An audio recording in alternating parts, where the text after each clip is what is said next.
Who's making it into the playoffs out of the AFC? Tom and I, we're going to tell you here on NFL Daily by Chat Sports, where we're going to break down who gets the number 1 seed all the way down to the 7th seed, and we're going to let you know the teams that are in the hunt. But Tom, we obviously got to talk about the playoff changes. It adds some more drama. I like the playoff changes, just so we're clear. The NFC and AFC, both get one more team in the playoffs, so it goes from 6 to 7.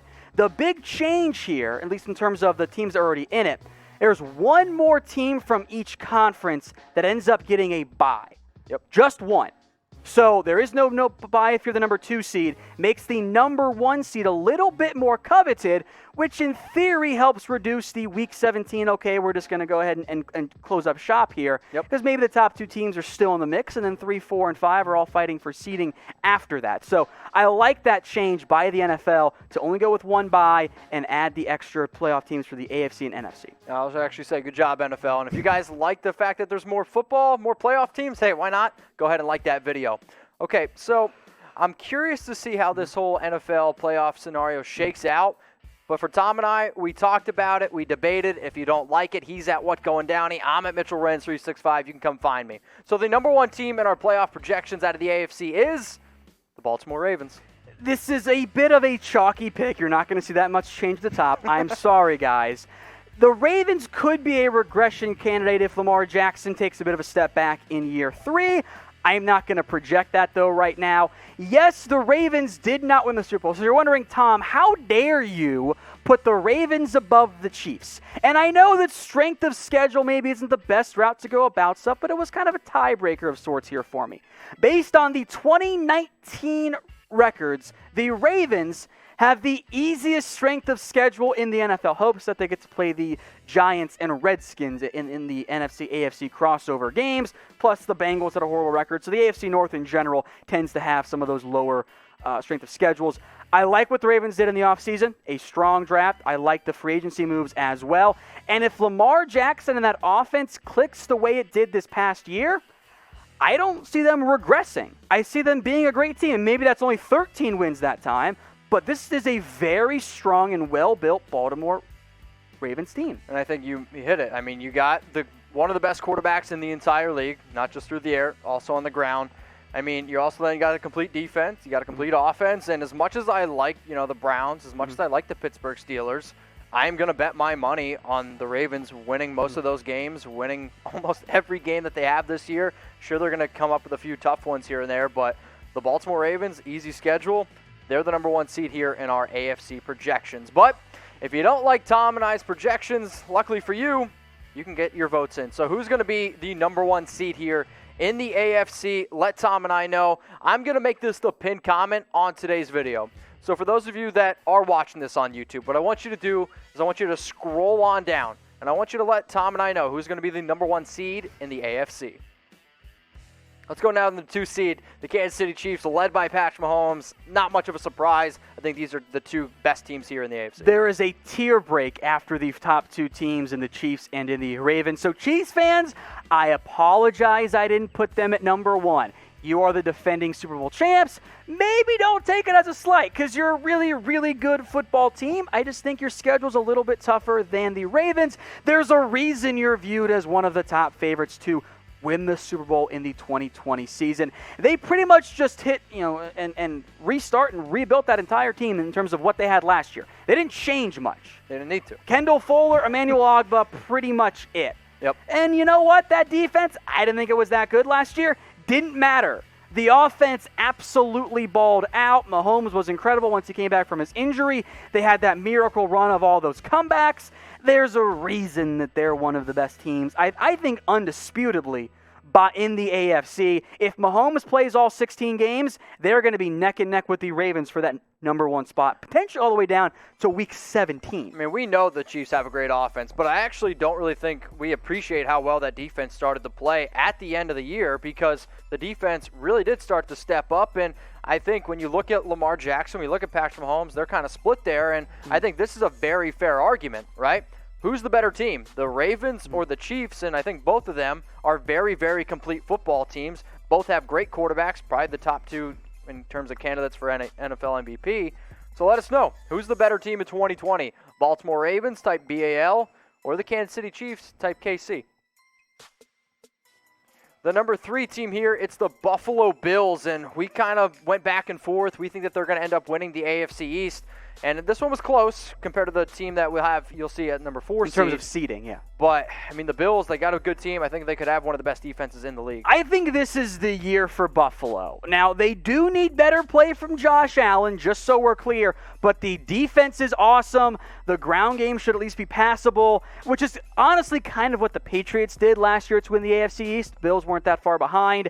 The defense didn't really lose anyone of note that they didn't at least equally replace. And in theory, year 3 from Josh Allen is a step forward year. This is the year in which he surpasses 60% completion percentage for the first time pretty much ever.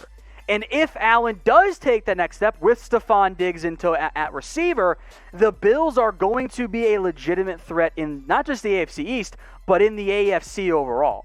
I think that defense is built to win.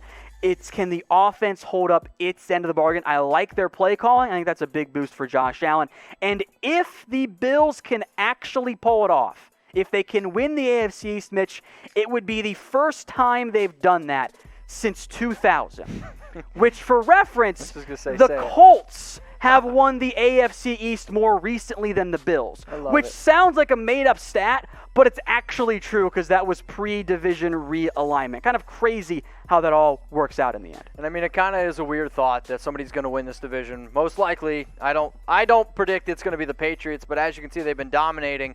I do think it is going to be the Buffalo Bills, so I'm hoping that this franchise can get it together. But they have the defense. You traded for Stephon Diggs. You have a solid running game. I do think it is going to come down to Josh Allen and really being able to take that next step in year 3. So what do you think, though? I mean, the Pats, they got 17 since 2000.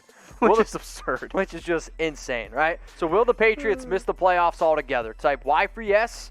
Type N for no. I know when we talk about Tom Brady, when we talk about a lot of these people moving on from the Patriots, they still have a good defense. They do. A really good defense. But that offense is a major, major question mark. And judging by the comments right now, I'm seeing a lot of N's for no's. I see a decent amount of Y's coming in right now. Okay, now some Y's are coming in. People don't want to bet against Bill Belichick, and I get that. That's fair. But I will bet against Jarrett Stidham, at least for the first year. Yeah, I'm going to type, will the Patriots miss the playoffs? I'm going to type my Y for yes, so let us know. Yes or no.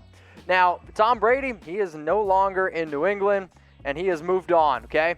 And if you want a face mask of the Buccaneers, you can go to chatsports.com/staysafe. Now, bottom line is this, all right?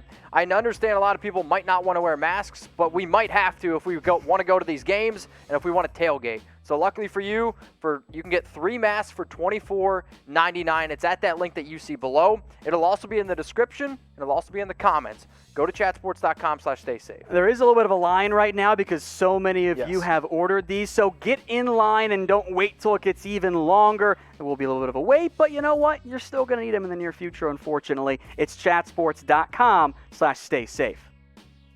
So we go through Ravens, Chiefs, Bills, the number 4 seed here on our AFC projections, the Tennessee Titans. And I like this prediction a lot because I think the South is a little bit of a toss-up. I struggled with the South. I strongly considered Tennessee, Houston, and Indianapolis. I'd say sorry, Jacksonville, but you're just not going to be that good this year, and that's okay. It's a rebuilding year.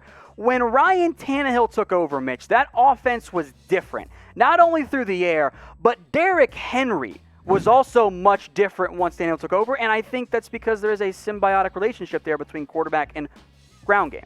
And I also think when you see the running back, I think for the first time, even though Ryan Tannehill isn't a running quarterback, he at least gave that threat where Mariota, once he got banged up, teams were like, I know he's not going to run. Tennessee didn't want to have him be on the ground anymore. Exactly. They didn't want that. And I also think in terms of overall fit with that offense, I mean, Henry, Tannehill, it was a great relationship. And the way that Henry was just trucking people at the end of the year, I mean, I don't play in the NFL, obviously, but I can't imagine after playing an entire season, you got to tackle that dude in the playoffs. They're going to be a very dangerous team as long as King Henry keeps running like King Henry. But the AFC South is a very, very tough division. Last year, Titans didn't win it. So are they going to win it this year? Because I would have picked the Texans if they would have kept DeAndre Hopkins, but that didn't happen. The Colts, they also went out and made a lot of moves. So who's going to win the AFC South? Let us know. Colts, Jags, Texans, or the Titans. I mean, in a scenario, I think you could actually make a legitimate argument for 3 out of those teams. I completely agree. I just don't think Jacksonville's going to really be a contender there. If you want to look at point differential, which isn't the be-all, end-all, of course, Tennessee was plus 71. Houston was a minus 7. They allowed more points than they scored. That makes them a regression candidate. I don't fully believe in Rivers, not quite yet. That's why I went with Tennessee. I'm also going to go with the Tennessee Titans. Obviously, if you don't like our rankings or our projections, yell at us in the comments. Yes. We are going to be down there looking at what you guys have to say. All right, let's now go to the 5th seed, the Pittsburgh Steelers. The idea here, I think, is pretty simple. The team was led by their defense last year, especially after that Minka Fitzpatrick trade. Ben Roethlisberger needs to stay healthy. Again, this is the first wild card team, and we'll give it to the Steelers. If Ben is healthy and he plays even just 13 or 14 games, I think Pittsburgh makes the playoffs. They have some of the skill guys you want, led by Juju. You saw how good they were in 2018 with Big Ben at the helm. If he's healthy, they will make the playoffs. If he's not, they don't get in. I don't have anywhere near enough faith in Duck Hodges or Mason Rudolph to expect that to happen. Well, or I guess Paxton is also on the roster. I think if Ben Roethlisberger gets hurt, it's Cam Newton. And, I mean, that might be an unfair thing to, project because we're not doing that here. But I think no matter what, the Steelers are going to make the playoffs because if he goes down, I think Cam is a great fit there with what they're trying to do. But, as you can see, when healthy, Ben is a very good quarterback, and I hope he is healthy because I think that makes this division maybe one of the most entertaining in all of football, right? Because you got Joe Burrow with the Bengals, you got Baker Mayfield, is he going to have that bounce back year? The MVP, Lamar Jackson, and then Big Ben. I mean, this is a very, very interesting division. So let us know who's going to win it. Bengals, Browns, Ravens, Steelers. Don't be surprised if actually 3 teams that you see on here end up making the playoffs. All right, Tom, let's now go to the second wild card spot here, the Houston Texans. And even though they did some questionable things this offseason, they still have Deshaun Watson. That's why they got my vote. That's what I ended up going with here. There were a lot of teams I considered. I felt good about the top 5. 6 through 12 in terms of AFC power rankings was kind of tricky for me.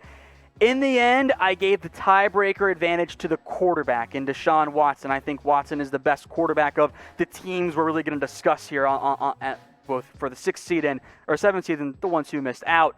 I do see regression in the cards for Houston, but I think it might be only like one extra loss, and they'll have a better team, I think, overall, despite losing Hopkins, if the offensive line can do a little bit better job of protecting one Deshaun Watson. And I love that we're putting this question here. I actually should have read ahead on the notes, but I do think it comes down to the Colts or the Texans, and I think whichever of these 2 teams that you think is going to be better, right? Because the Colts last year, 7-9. I like the moves that they made going out and getting DeForest Buckner. You also add Phillip Rivers. I like the move they got Jonathan Taylor in the draft. And then the Texans, I do think are going to take a step back going from 10-6. You lose your best offensive player at the receiver position in DeAndre Hopkins.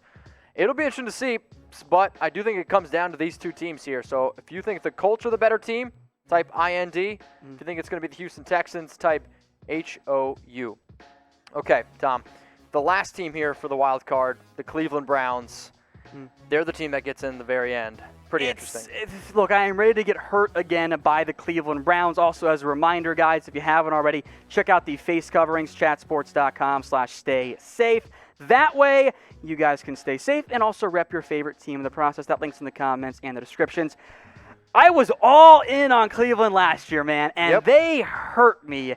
And the main reason why, the coaching staff was a disaster, and that trickled down into Baker Mayfield. Baker showed a ton of promise in 2018, and in reality, the offensive line took such a major step back. It kind of broke Baker last year. And it didn't kind of break Baker. It broke him. It did break Baker. Remember, everyone gave Sam Darnold a bunch of grief for seeing ghosts? Very common thing among young NFL quarterbacks. Baker Mayfield saw ghosts after 1 second of every drop back. He constantly bailed from a clean pocket, did not trust his offensive line, led to a down year. With Stefanski coming in, I think you'll see a more power run game. Nick Chubb's going to be heavily featured. There is talent on that team. If Baker plays more like he did in 2018 or takes that whole step forward we thought was going to come last year, I think Cleveland's going to be a real playoff threat. So I will once again get hurt by the Browns this year. I mean, when you look at a team on paper, there is no reason why the Cleveland Browns shouldn't make it. And I like the fact that they are going to go to a more run-heavy scheme. But again, it's Baker Mayfield.